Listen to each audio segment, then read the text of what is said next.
السلام علیکم میرے عزیز ہم وطنوں، میرا نام ہے دلاور خان اور آپ دیکھ رہے ہیں میرا آفیشیل یوٹیوب چینل۔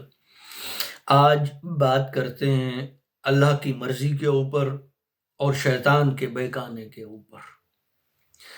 ہمارے معاشروں میں آدھے کام اللہ کی مرضی سے ہوتے ہیں اور باقی آدھوں میں ہمیں شیطان بہکا دیتا ہے۔ بچہ پیدا کرتے ہوئے اگر ماں مر جائے یا بچہ مر جائے تو ہم کہتے ہیں اسی میں اللہ کی مرضی تھی۔ ہسپتال میں قابل علاج یا ایک چھوٹی سی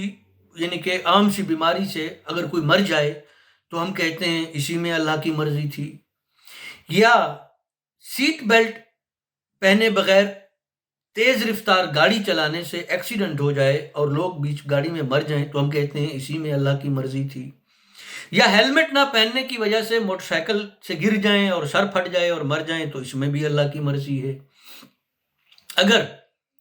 گھر بنائیں اور انجینئرز کے کہنے کے باوجود وہ ہمیں کہیں کہ 3 سٹوری بن سکتا ہے، زمین ایسی ہے، سٹرکچر ایسا ہے وغیرہ وغیرہ، لیکن ہم پھر بھی 6 سٹوری بنائیں اور اس میں 6 مختلف خاندان رہیں اور وہ گھر گر جائے اور وہ سارے لوگ مر جائیں تو ہم کہتے ہیں اللہ کی مرضی کے آگے کون کیا کہہ سکتا ہے۔ لیکن مجھے جو بات تنگ کرتی ہے وہ صرف اتنی سی ہے کہ اللہ کی مرضی اس طریقے سے پاکستان میں لوگوں کو تو مارتی ہے، لیکن اللہ اس طریقے کی مرضی جرمنی یا فرانس میں نہیں کرتا۔ جرمنی یا فرانس میں بچے پیدا کرتے ہوئے مائیں اللہ کی مرضی سے اس طرح نہیں مرتی جس طرح پاکستان میں مر جاتی ہیں۔ جرمنی میں اللہ تعالیٰ یہ نہیں کرتا کہ ون ویلنگ کرتے ہوئے جرمن بچے کا موٹر سائیکل کا ایکسیڈنٹ ہو اور وہ مر جائیں، زخمی ہو جائیں، ساری زندگی کے لیے معذور ہو جائیں، لیکن اللہ تعالیٰ ایسی مرضی پاکستان میں ضرور کرتا ہے۔ جرمنی میں تیز رفتار گاڑی کے آ رہی ہو، محلے سے گزرے اور اس کے آگے چھوٹا 2 سال کا بچہ آ جائے اور بچہ کو وہ کچل کر گاڑی چلی جائے اور بچہ مر جائے، اللہ تعالیٰ ایسی مرضی جرمنی میں نہیں کرتا،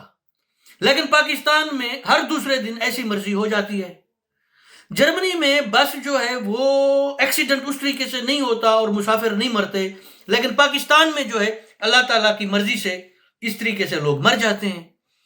میں جو بات نہیں سمجھ پا رہا ہوں وہ صرف اتنی سی ہے کہ اللہ تعالیٰ کی مرضی سے جرمنی میں لوگ کیوں نہیں مرتے، پاکستان میں کیوں مرتے ہیں؟ اللہ تعالیٰ کی مرضی سے فرانس میں کیوں نہیں مرتے؟ اللہ تعالیٰ کی مرضی سے فرانس میں اس طریقے سے جتنی بھی بارش ہو جائے سیلاب نہیں آتا، پاکستان میں آ جاتا ہے، انڈیا میں آ جاتا ہے اور اس کے نتیجے میں لوگ بھی مر جاتے ہیں۔ یعنی کہ وہ چھوٹی چھوٹی بیماریاں کینسر تک سے یورپ میں لوگ بچا لیے جاتے ہیں، لیکن پاکستان میں ٹائیفائڈ، ہیضہ، ان بیماریوں سے بھی چھوٹے بچے 2 سال کے 3 سال کے پاکستان اور انڈیا میں مر جاتے ہیں اللہ کی مرضی سے۔ لیکن جرمنی میں اللہ کی مرضی سے وہ اللہ تعالیٰ اس نہیں چاہتا کہ یعنی کہ مجھے یہ بات نہیں سمجھ آ رہی کہ اللہ تعالیٰ کیوں نہیں چاہتا کہ جرمن کے بچے یا جرمنی میں، فرانس میں، ناروے میں، فن لینڈ، امریکہ، انگلینڈ، یہاں بھی آسٹریلیا، نیوزی لینڈ، جیسے پاکستان میں چھوٹے بچے ہیضے سے مر جاتے ہیں، یہاں بھی بچے ویسے ہیضے سے مر جائیں۔ اللہ میاں وہاں تو چاہتا ہے کہ وہ بچے مر جائیں، یہاں نہیں چاہتا۔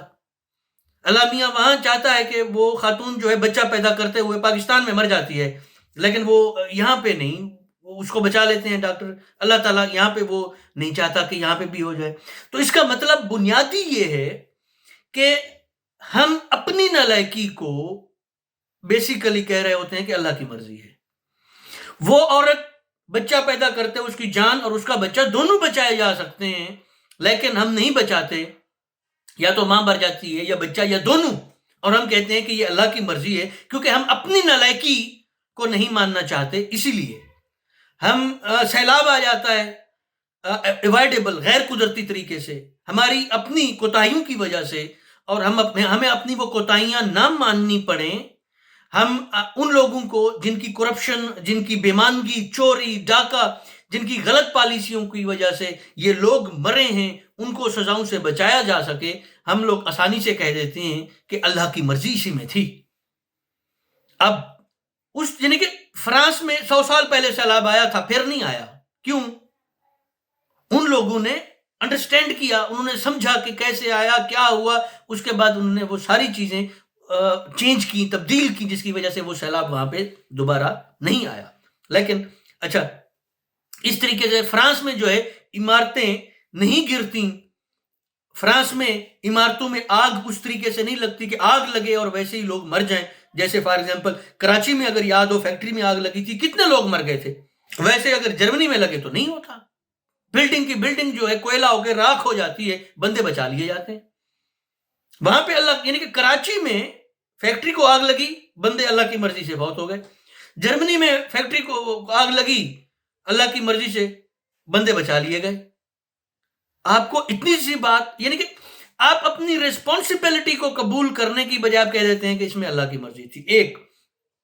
دوسرا، شیطان نے مجھے بہکا دیا۔ جب پکڑے جائیں گے، اگر کوئی بندہ پکڑا بھی جائے 2 نمبری کرتے ہوئے کہیں بھی، تو کیا کہے گا کہ مجھے شیطان نے بہکا دیا ہے۔ پھر بھی اپنی میری غلطی ہے، اس کو میں نے نہیں ماننا، اب میں شیطان کے اوپر دوں گا۔ اگر نہیں پکڑا گیا تو ھذا من فضل ربی، اگر پکڑا گیا تو مجھے شیطان نے بہکا دیا تھا، اسی لیے میں نے چوری کی۔ میں چور نہیں ہوں، مجھے شیطان نے بہکا دیا، اس لیے میں نے چوری کی۔ میں نے بس پہ چڑھتے ہوئے عورت کے ساتھ دست درازی کی، میں اچھا ہوں، مگر مجھے چونکہ شیطان نے بہکا دیا تھا، اسی لیے بس پہ چڑھتے ہوئے میں نے یہ حرکت کی ہے، یا رش کے اندر میں نے عورت کے مختلف جسم کے حصوں کو ہاتھ لگانے کی کوشش کی، کیونکہ مجھے شیطان نے بہکا دیا تھا۔ چونکہ وہ ہاتھ آپ کا تھا، اسی لیے اب اس ہاتھ کو کاٹنا چاہیے، کیونکہ نیکسٹ ٹائم بھی ہو سکتا ہے کہ آپ کو شیطان بہکا دے، تو کیوں نہ اس ہاتھ کو ہی کاٹ ڈالیں کہ اگلی دفعہ اگر آپ کو شیطان بہکائے تو آپ کا یہ ہاتھ وہ حرکت نہ دہرا سکے جو اس نے پہلے کی ہے۔ تو یہ 2 چیزیں ہیں، شیطان نے بہکا دیا اور اللہ کی مرضی۔ مقصد ایک ہے کہ اپنی نالائکی یا اپنے گناہ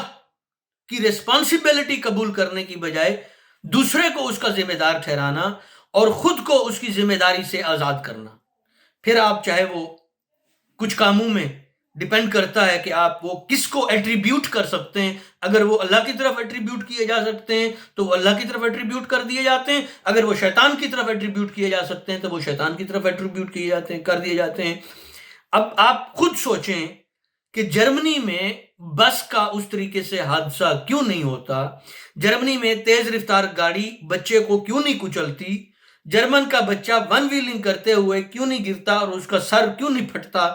یا جرمنی میں ماں بچے کو پیدا کرتے ہوئے اس طریقے سے کیوں نہیں مرتی جیسے پاکستان میں مرتی ہے۔ یا آپ کو یہ بھی سوچنا چاہیے کہ جرمنی میں بچے پیدا کرتے ہوئے اور خواتین کے اتنے سیزیرین کیوں نہیں ہوتے جتنے پاکستان میں ہوتے ہیں یا انڈیا میں ہوتے ہیں۔ آخر means accept your responsibilities۔ Problem کو سالو کرنے کے لیے، اپنے حالات بدلنے کے لیے سب سے پہلے ضروری یہ ہے کہ ہمیں اپنی ذمہ داری کو قبول کرنا ہوگا۔ جب ہم یہ کہیں گے یہ ہماری کوتاہیاں تھیں، یہ ہماری نالائکی تھی جس کی وجہ سے اس 2 سال کے بچے کی جان گئی ہے، اگر اس وقت کے اوپر اس کو ملیریا کی دوائی دے دی جاتی تو اس کی جان بچ سکتی تھی، اگر ہاسپٹل میں آکسیجن کا ٹینک موجود ہوتا تو اس بچے کی جان بچ سکتی تھی۔ یہ اس ہسپتال کے ڈاکٹر کی نہیں تو ایم ایس کی، نہیں تو ریاست کی نالائکی ہے، اور اس چین میں جو بھی لوگ ذمہ دار ہیں ان کو